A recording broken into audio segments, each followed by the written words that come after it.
The thing about this week's episode of Mashle is it'll literally mess with your emotions. I was flip-flopping back and forth. Walberg dead, Walberg living. Walberg dead, Walberg living. Because, like, I went over it last week, but I mean, really, when you start watching this episode, it's all dedicated to that bad boy.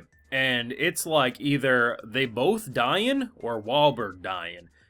And it really starts getting serious when the man loses his arm and half of his face is rotting off, and the fact that they rotted off his arm before it blew apart through time decaying him, I'm like, oh, he gonna die. And I wasn't ready for that because I was like, man, if we going by the Harry Potter logic of this, you know, a lot of the parody elements we see, I was like, old Dumbledore don't got the best track record of where his character goes, even if he'd be a bit of a badass. And the amount of badassery that the final few minutes of this episode, I mean, really, it's once you get into the space Gundam mech thing that he's riding, he literally is, he's doing a self-destruct. He's stored all this power, all this time for this moment to take care of Innocent Zero, and then Innocent Zero did the reverse Uno and said, nah, bet, you gonna die now. And Mash comes up and says, hey, how is he in the air? We'll see next week. He's probably spinning his legs real fast, I imagine, or maybe he's riding on the staff. I don't know, but like, this show's awesome. I have a full live reaction to this week's wonderful episode of Mashle over on my Patreon. If you want to see my full length of thoughts to this or any of these episodes, they're over there if you're interested. I mean, I still am worried about Wahlberg, if I'm being honest. I don't know. There's something very worrying, frightening, concerning about someone. Like, it's a cool character design, like half of his face almost like decaying. It doesn't look like gross or like a corpse, but it's like, it's kind of a cool design. He's like a more peaceful looking Two-Face from Batman. But a part of me does wonder if that type of time spell does permanent damage to the point that even if you survive all this, take care of Innocent Zero, force him to retreat, whatever it is, if he would be okay. A part of me really likes the idea of a one-armed Walberg just continuing to teach. I mean, when he's given that speech and he's going down the list of every student, like, there's no better headmaster than him. So I hope he pulls through. But I mean, at this point, I just expect the worst. Because if I expect the worst, I can't be completely heartbroken. And if they surprise me with him living, then I get to just say, hip hip hooray, I wasn't expecting that. But it's just, I know about these old wise bastards, man. They usually meet a fate worse than death in a lot of ways, and or get betrayed, or just have a heartbreaking. It's just, it usually ain't good, but luckily Mash got there seemingly in time, but I don't know. But like, seriously, when you do the backstory, like, this is like one of the surefire ways you know someone's gonna die. You drop that freaking backstory in the middle of a fight that's like trying to say, hey, I'm gonna kill you. And then by the end, when he's going down the list, like, he knows every student like the back of his hand. Like, hey, this is what he does for his sister. This is how Mash does this and that. Like, he connects with his students. There's gonna be no one better. And most importantly, Dumbledore wields a badass magical blast attack.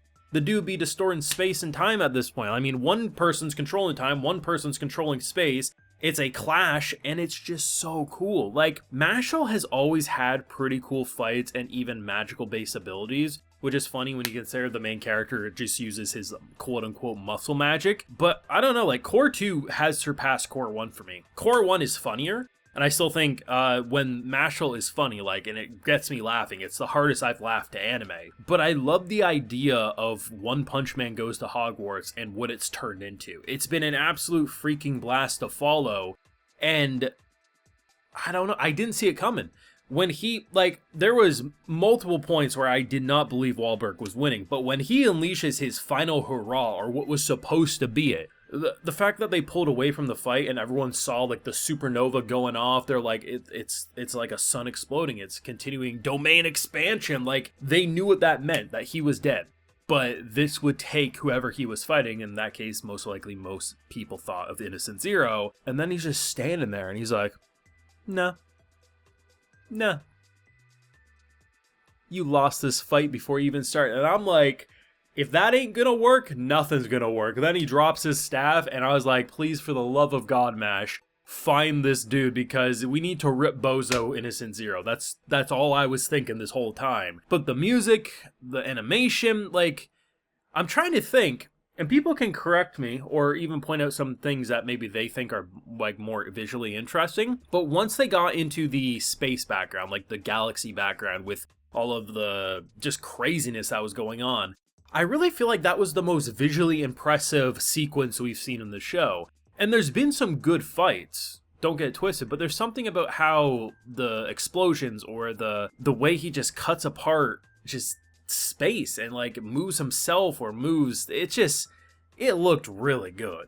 Really, really good. Like the whole thing did, especially when he started using, I forget what he called the attack, but basically it's just time missiles. He's like launching shit left and right. I mean, he was about to shoot one right between the eyes here. I mean, he wasn't playing around, and honestly, I really thought Innocent Zero was winning. I thought by the last handful of minutes, I was like, oh no, Mash isn't going to get there in time, and he's going to see Wahlberg falling to his death, and he's going to jump up and probably catch and then punch this bastard. I was surprised it went the direction it did. I had no idea where we were going. I had no beliefs that I was convinced. I thought either dead or both dead. I was like, I'm just expecting the worst, and it blew me away. And now we have an opportunity to hopefully win. I mean, it ties back to that conversation where Wahlberg asked him, like, what would he do if he faced someone stronger than him?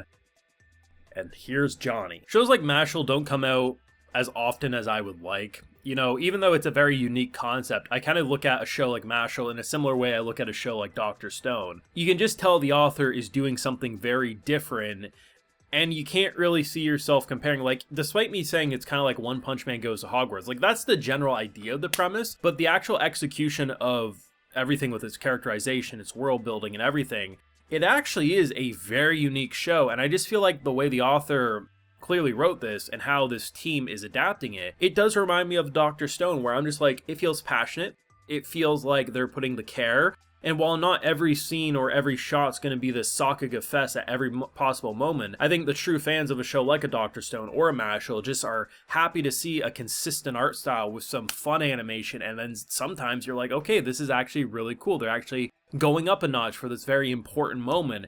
And I don't know, like, Core 2, for me anyway, has definitely surpassed Core 1. I would have said that maybe a few episodes ago. I would have said it either was probably very similar in quality or slightly lower. But after, you know, them leaving the last part of that test and then time freezing, I mean, it just has all been uphill since then. But let me know what you thought, because I don't even know where you pick a favorite episode anymore, because I think this whole fight and concept is probably like the best part of Mashle up to this point. But let me know what you're thinking, and are you as worried about Walberg as me? Maybe I'm over worrying, but I'd rather over worry and be surprised they live than just say, no, it's anime, they're gonna be fine, and then I'm just like, bitch, what? And they're just dead on the ground. So that's how I do it. But let me know how you're feeling down below. Leave a like if you enjoyed, subscribe if you're new around here, of course, ring that bell. And like I mentioned, we have a full live reaction over on my Patreon, and hey, while you're over there, I'll also give you a video shout out. So today we got GR Valis, Searcher 7, Rafa Banana, Rocket No 9, Pav, and John Slam Lee. So I appreciate the support, everyone. Please take care and have a good one.